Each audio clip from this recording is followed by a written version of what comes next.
Everybody. This is the Daily AI Show live, and today I'm Beth Lyons. I'm Beth Lyons every day. We are talking about what we just said over the last 2 weeks. Today with me is Jyunmi Hatcher, Andy Halliday, and Eran Malik, and it is Friday, April 19th. Andy, do you want to give us a little bit of an overview of what we've covered over the last 2 weeks? So, things happen so quickly in the world of AI, and these days and weeks go by very quickly.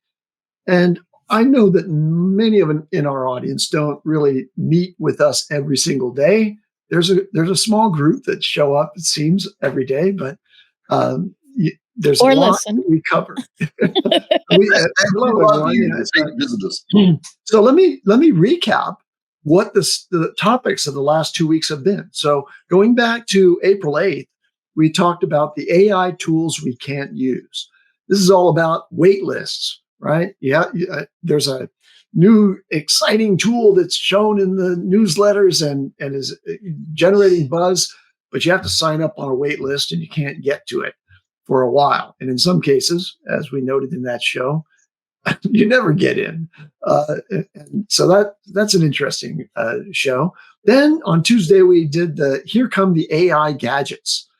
And one of the big things that came out of that show and subsequent to that show was the reviews of the Humane AI pin, which seemed quite negative, although there were many different reviewers who did note the future product promise of that particular model. And it just seems like it's gotten really, really bad reviews because the initial implementation was pretty poor. Beth, go ahead. So that seems like one that we're going to come back to. Do you just want to do the list of all of them? Because I think we could talk about the what's happened since the show. Okay, then on every Wednesday, remember we covered the latest news in that week, and so we did that on the Wednesday. Thursday, we reviewed Ethan Mollick's. This is 2 weeks ago now. Thursday, we reviewed Ethan Mollick's book, Co-Intelligence, an excellent read. And then Friday, we did a deep dive on HyperWrite's AI assistant. And that is an early model of an agentic type interaction that you can do with that company, HyperWrite. And then this week, zooming forward, we did a review of Udio, the audio generative system. And then on Tuesday, it was Jyunmi. You'll have to tell us what happened on that one. I think it was just you and Brian, and you discussed Yann LeCun's premise that AI, artificial general intelligence, is not likely to happen as we understand human intelligence, but instead there's an alternate definition of a really super intelligence, which he calls objective-driven intelligence, and that's useful to review.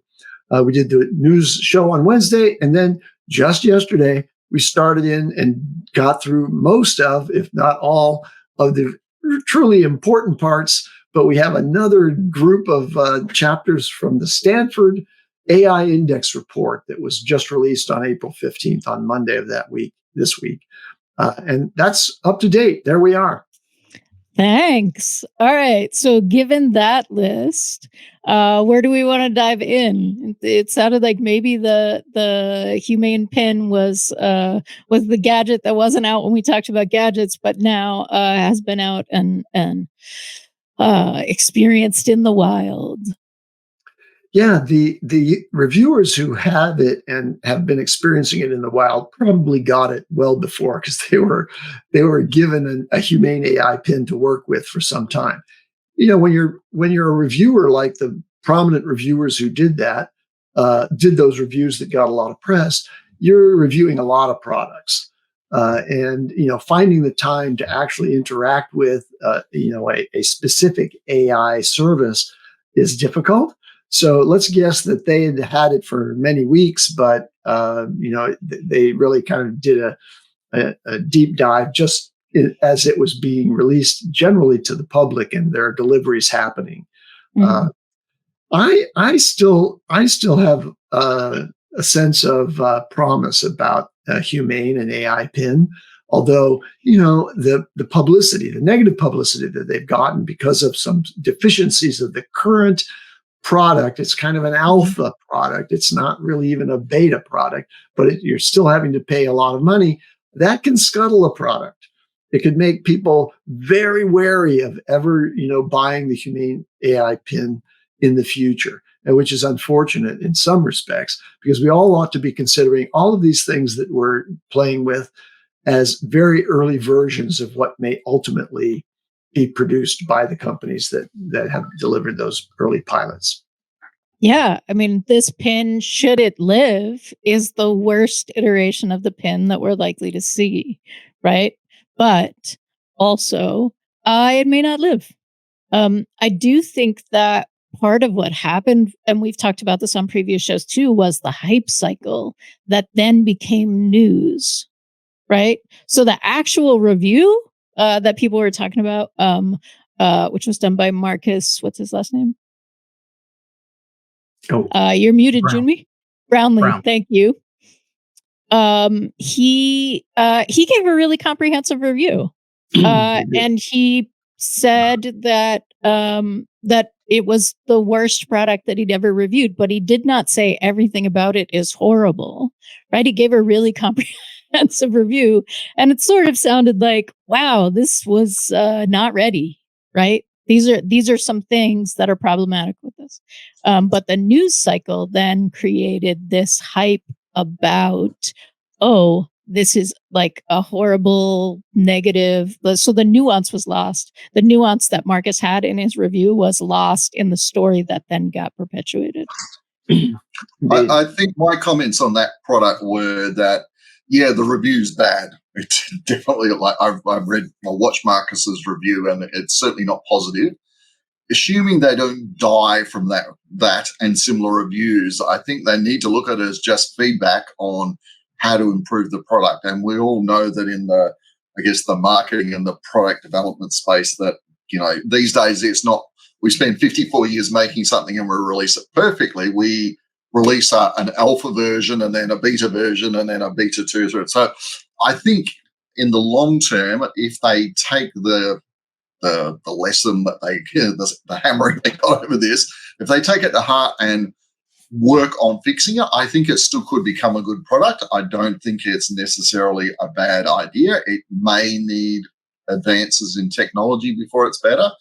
But as I said, as long as they don't actually die as a company because of the bad press, I think they could potentially pull a rabbit out of the hat given a bit of time. So I'm semi-positive about it. Did you say rabbit? Yeah, I did. That was a good segue, wasn't it? Right. So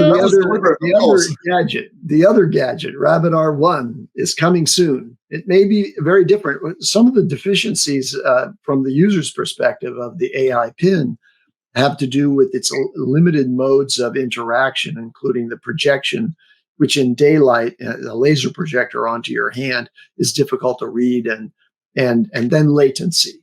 So if Rabbit R1 comes out and it ends up being a really accelerating access point to AI, it could, for at least some period of time, solve the fundamental question about the gadgets, which is, why have an extra AI gadget when you have a smartphone in your pocket, which has ChatGPT, Perplexity, and everything else on it?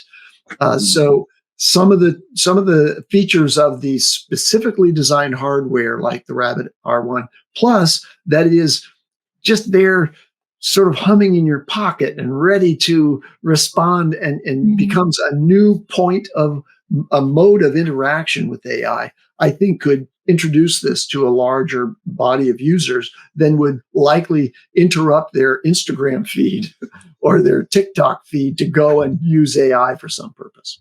Have you got one on order, Andy? That's what I want to know. I do, and it's being delivered to me sometime soon. It's on the water. I haven't actually spent the time to go do the tracking. There's tracking. It's been shipped. It's on its way from the factory in China. It's on its way. I should get it any day now. We look forward to your review in that case. Yes. And the other thing about the Rabbit is, I think, is its relationship with Perplexity, right? Yeah. Because Perplexity in and of itself is a fairly fast response, there's not a ton of latency. Like with ChatGPT, you can have a really high speed internet, and if you're going through like that interface, that's a fairly slow response. But also, Perplexity gives you access to if you have a Perplexity Pro account with your Rabbit purchase, right? Like Yeah, that. I think that's right. And so then you have access to Claude, Meta 3, Llama 3 from Meta. They just announced that that's added to their playground as well. So with Perplexity, you get access to a bunch of different models that you can engage with. And It's I'm not curious. it's not clear just how complete the access to Perplexity's features will come through. Okay. All right. I think it's just going to be you can when you do a query using the Rabbit, it's going to go to Perplexity to get that. But I don't know. I'll tell you when I get it.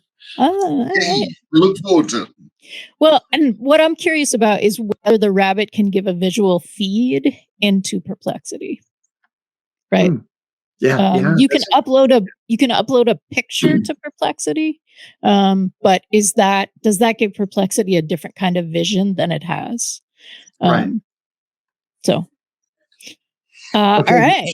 So then there was the book Co-Intelligence, which I think is worthy of a recap of the importance of this particular publication, or the usefulness of that particular publication to anybody who wants to get a very good introduction to and exploration from somebody who's really been working steadfastly with AI in the context of his educational role as a professor at Wharton, and also doing a lot of research with the education applications of AI.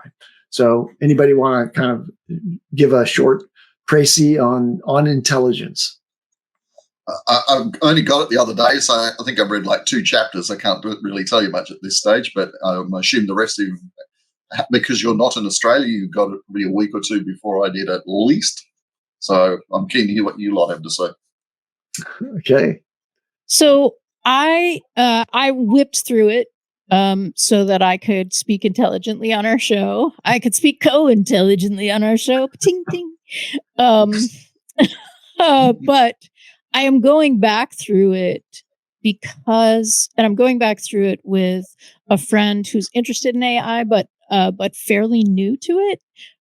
So that we have an opportunity to like discuss what it is, right? And I think that's a real use case. If you have people in your life who are like AI, I don't know, I don't really understand it. I don't know where to start. I think it's a really good option, and it can seed conversations. Right. So what I have said is, I'll go back through the chapters as you're going back through the chapters, and then just let's talk. What do you have questions about? What does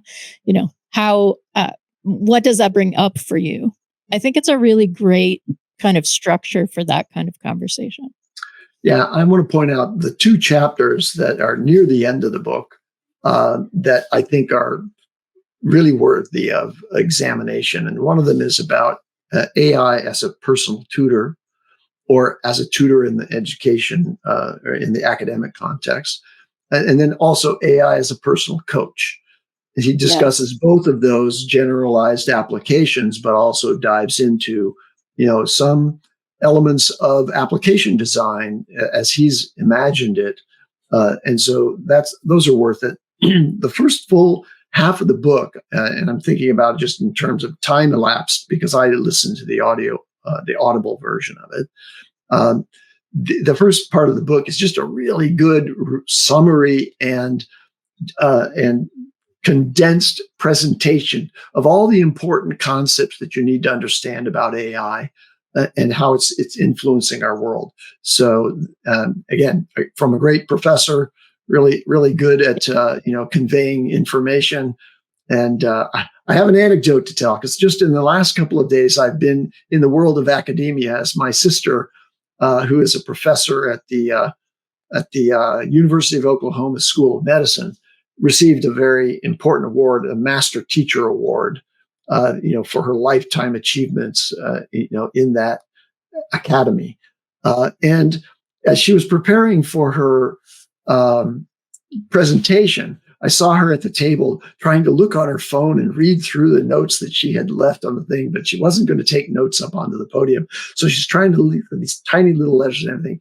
And so I asked her husband to grab her phone, and I copied the full text of her remarks as she had written them.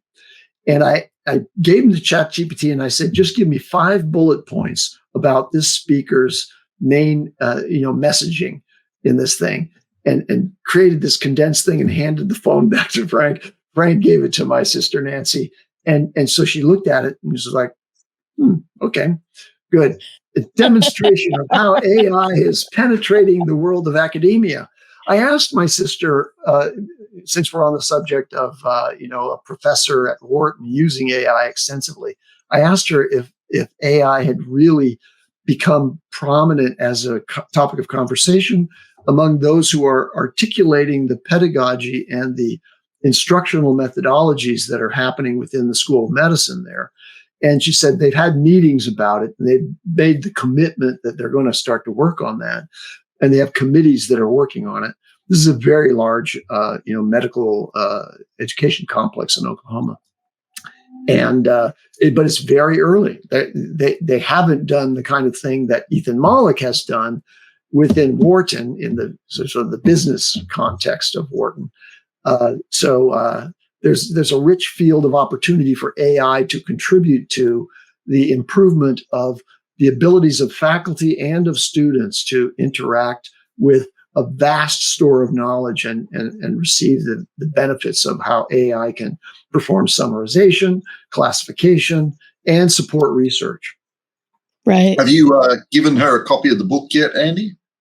No, I really should. Academicians are very busy. They're writing their own books, right? Excuses. In fact, I'm very proud of her. She's in fact the author of a very prominent pre-exam book on gross anatomy that is used around the world. So she's got a lot on her plate and hasn't had the chance to do that. But that's one of the points of friction that I think Ethan Mollick is going to encourage you to overcome, because you really need to start diving in and at least getting a superficial understanding through your own personal practice in engagement with AIs. Get them top on your phone. One of the pieces of advice was to, put the voice chat icon for ChatGPT on your home screen, like not just the home screen, but on your lock screen, so you can just click and just start a conversation with ChatGPT. Yeah, I think Carl has it mapped to one of his buttons on his iPhone, right? So it's just like boom, now we're in this. Although I'm not sure it's ChatGPT. One of the things that I thought of while you were talking was the usage of this book. It's kind of like all your friends, or there's a whole group of like serious AI people or fans of a specific television show, and you want to jump in season 2 so that you're current. This book, to a certain extent, is what's happened in our story so far. Yeah. Right. So that you can just start watching season 2 and feel like you're up to date. Maybe you'll go back and watch them at some point, but you don't need to do all of the watching that everybody else did. You can jump in on the current level of the show. And that is very much what this book does. So even if you've been watching the whole time, I like those recaps on the new season. What did you think was important about the old season? And now we're together. That's good. But also, I always go to Wikipedia for updates on shows like that, but it would be useful to see how good the AI tools are in it. And so the book is Co-Intelligence, and I want to just explain co-intelligence. The concept of co-intelligence is that AIs are there as our partners, and they're like inert without the interaction with humans. They're not today, at least. Eventually, maybe they will be self-initiating intelligences and doing their own internal thought processes and deciding to come forward with an engagement. But today, they're waiting there as a super intelligence that you can access, and it's only in that dialogue that the emergence of the great capabilities of AI will reveal themselves. Yeah. Jyunmi, did you have one that you wanted to circle back to today? Yeah, I'm a big fan of the news shows because they're always oh wow, that came out, and oh, I can't wait till I can play with this tool and that kind of thing. So it builds a lot of excitement. But one of the stories that I didn't get to on Wednesday, I think will have a longer tail and is kind of relevant to our overall relationship with technology. And it was a story I found on TechCrunch talking about a startup called Vana. That's Vana. And so Vana was started up to number one, as a platform to help users be more connected to their data or have more control over their data. So we know social media companies generate a vast amount of data off of everything we do on them. Every click, how long we look at a video or a post, what groups we join, all of that kind of stuff, informs them more about us and our habits.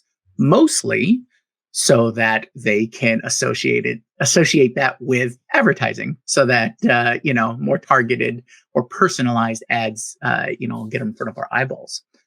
But this platform kind of takes it from the point of the concept that data is now the most valuable commodity or valuable resource. Right. There was a comment made in a story years ago where data is now more valuable than oil. Right. And oil was king for so long. And so in the age of AI, we have all of these companies who have a vast amount of data or a vast amount of information that can be used for like training data and things like that, are making all these deals. So, for example, Shutterstock now has deals with everybody. They got deals with Meta, Google, Amazon, Apple, and even OpenAI is signing deals with different organizations for more and more data, more training data for their, to improve their models and when they come out with new ones. So that's a little context. So Vana and their group recognize that data, because of the value of data, people should have more control over it, or at least see some of the action, right? Because right now, data is just, oh yeah, we'll just take it all. Thank you. You go on to your day, but there's no compensation for it, right? Right. And so this doesn't sit quite well with them. So they created the platform where people can interact with their, with their products. But beyond that, they started a DAO, which is a digital autonomous organization. And this has a lot of ties with the blockchain world and decentralized voting and things like that. But essentially, the group was created so that in this one use case, Reddit users can do collective bargaining with their data, right? So the DAO allows everyone who's a part of it to vote on how the collective data will be spent, who it'll go to, and what kind of contracts and organizations that data will be sold to and how it will be used.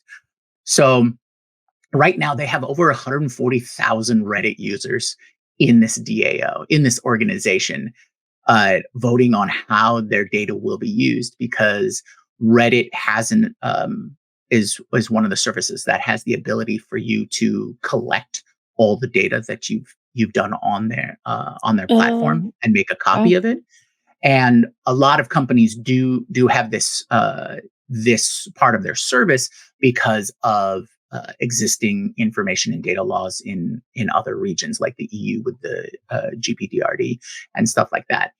And so it's an interesting take on who owns the data, right? If it is a product, if it is a commodity that's made off of your daily, living, the things you look at, the people you talk to, the things you say, the way that you walk, all of this stuff is like biometric data. All of this stuff is derived from you. So why don't you have a greater control over it? And why don't you get a cut?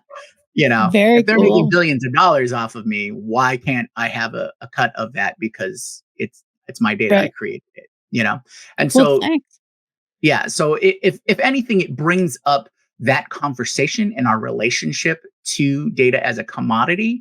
And I think the really important part is to get, there's a little bit of an education and literacy aspect here. It's like everything that you do on the internet is commodified. It is monetized, not necessarily by you, but it is. That data has value. So something for people to think about in general on how they interact and with these other organizations and what kind of expectations maybe they should have, instead of how their current relationship is. Right. So I thought that was a very introspective story, and just get us thinking about it, if not, moving towards. I mean, I would love it if, anything that was derived from me was mine, and it's interesting, copyrighted, It's interesting. It's interesting because I own my likeness. You can't use my likeness without my permission, but my interaction is not something that I possess. Eran, it's not an explicit right that's covered by current laws and things like that. Catching up, Eran. Did you have something you want to say about the object-driven?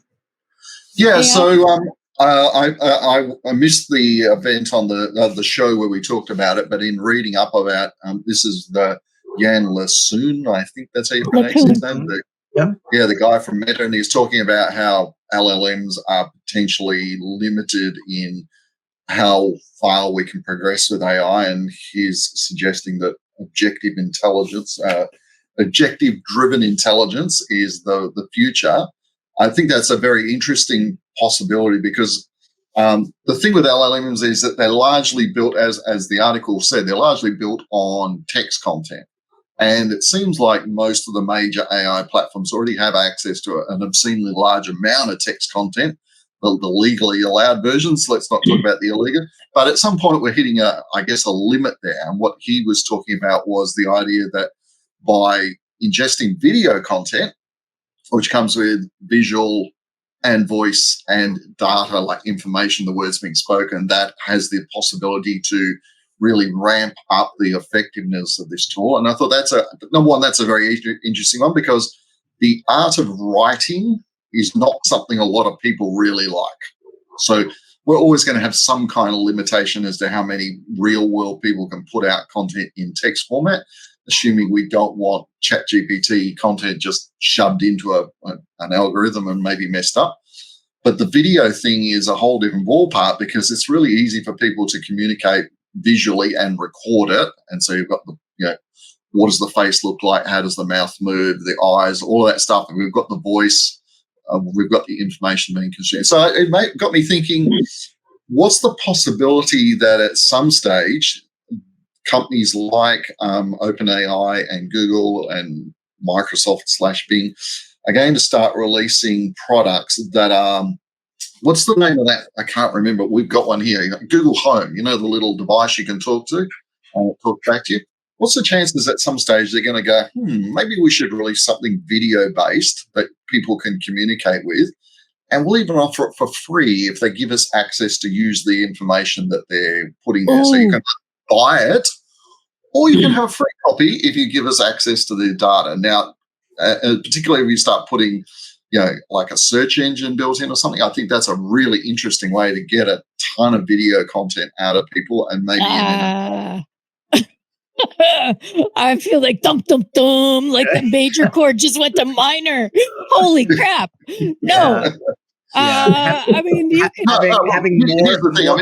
So not only just eyeballs, they'll have, or not just ears, they'll have eyeballs. Right. Yeah. I mean, I'm working with the wiretap, but the deal has to be that you have to opt in for this to share your information. But I can guarantee you there will be people out there who will say, hell yeah, I'll give them my data for free, no problem. There definitely will. I think this brings up a really interesting topic about informed consent. Yeah. Right? And this isn't a psych experiment, so I'm sure that the opt-in is not as like, hey, we gave you like a 400-page to 8-point document. You didn't read it. Bummer for you, right? Like you should have put it in Claude and asked Claude to look and tell you what the bad parts are. But that's sort of like, okay, so are we clear on what is possible to do with that data? Right? That would be the informed consent piece. Yeah, I think that will be less. I shouldn't say less of an issue. That'll be less talked about. Yes. Because I think the bigger issue is they can take it anytime you're not in a private space. Right. So security cameras. True.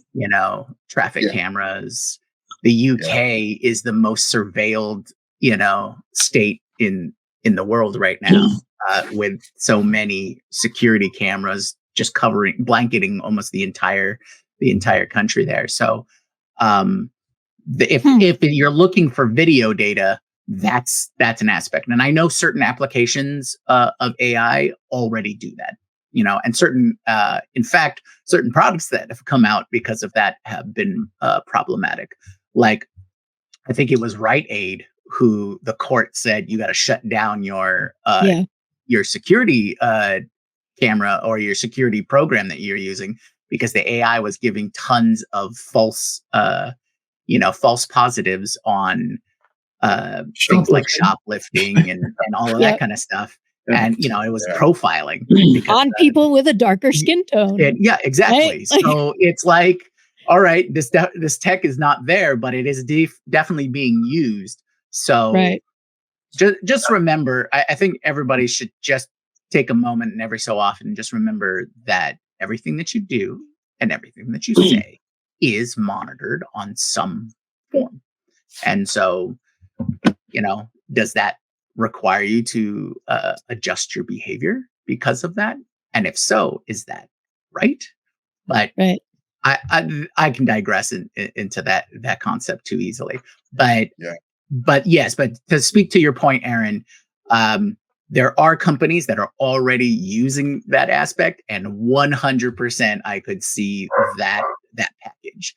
We're already seeing things like from our entertainment packages, these streaming companies are offering, here's an ad-supported tier because we're going to jack up the normal tier into a new, double the cost so that you don't have to see ads. And so it's fun. It's kind of funny to see these cyclical approaches to certain things. Like, oh, you found a good thing, but it wasn't good enough for you, so we got to go back. So just as an example of there'll always be a ad supported tier. So yes, there will be a free version. I totally agree. Okay, to fast forward to yesterday when we discussed the Stanford report, one of the subjects that we discussed there was the significance, super performance of the closed models compared to the open source models. And so to just summarize what that point is that the investment and the parameter sizes of the large models like GPT-4 Turbo and Gemini Ultra and Claude 3 Opus, those are not open source. You can't get the weights and kind of do your own version of them. You can't download them from the internet or GitHub. The open source models, however, you can. but they're focused, it seems, up to this point, on generating smaller models that are more manipulable by the public, if you will, researchers and the public, but have 90% of the capabilities of the really advanced models, with the exception of, and we made this point yesterday, with the exception of advanced reasoning. Reasoning is what is an emergent property of the very largest parameter size models, which are very expensive to create. Well, you have to update that because Meta just released their Llama 3, which is a 400 billion parameter open source model, which is reputed. We haven't seen it yet because it literally just announced yesterday. We haven't seen it, but it's reputed to be at the level of competence of these highest performing frontier models. So now on the open source front, the premise that was in the Stanford report, which is that open source models just aren't at the same level as the closed ones, that may have just changed. So we brought you right up to date on that. Well, and what's interesting about that, if we go back to Jan LeCun's perspective on this, and the reason for the objective driven, is that what he's saying is that if you just train on text or those sorts of things, you're not getting a worldview. You're not getting the worldview that we as humans get, experiencing the world through all of our senses. And one of the things about the Meta AI drop with Llama 3, one of the quotes was Llama 3 was still learning when they shut down learning, right? It could grow more. And I suspect in this, but it's not growing in the way that Jan LeCun is talking about, right? So like you can continue to get better in these silos, which is great. But it's also not moving toward this next piece, which is understanding a worldview, right? Yeah. Like this is related, Beth, to the idea that we talked about very briefly, which is that there are those who are saying that true general intelligence can't be achieved without embodiment. There has to be a learning process. The AI can't be just in a server somewhere or in a network of servers that are, tens of thousands of chips. It has to have an embodiment where it can learn just as a human child learns, that, when it picks this object up and it shakes it this way and then releases it, it flies off that way in that direction. It may understand the math really well, but to have an embodied and inherent understanding, an intelligence about what the real world is, you have to have a body and you have to be interacting with the real world as we know it. Wow. Okay. So on that note, thank you very much for hanging with us on a Friday morning for us. April 19th, Brian will be back on Monday. Next week, we are talking about mixture of depths. Go figure out what that means, or come back and we'll tell you what that means. Come back and we'll explain it. Tuesday is the show. If you have somebody who's like, I don't know what any of the acronyms that you're using means, that's the show. Tell your friends, come back. Decoding AI jargon. We're all making lists. Wednesday's news. Thursday is Will AI. Jyunmi, what does that say? Friday is Zapier Central, which is Zapier's chatbot. So come back and find out what Thursday's thing means that I cannot read on the slide. Thanks so much for joining us, and we'll see. Have a good weekend. We'll see you on Monday. Bye. Aloha.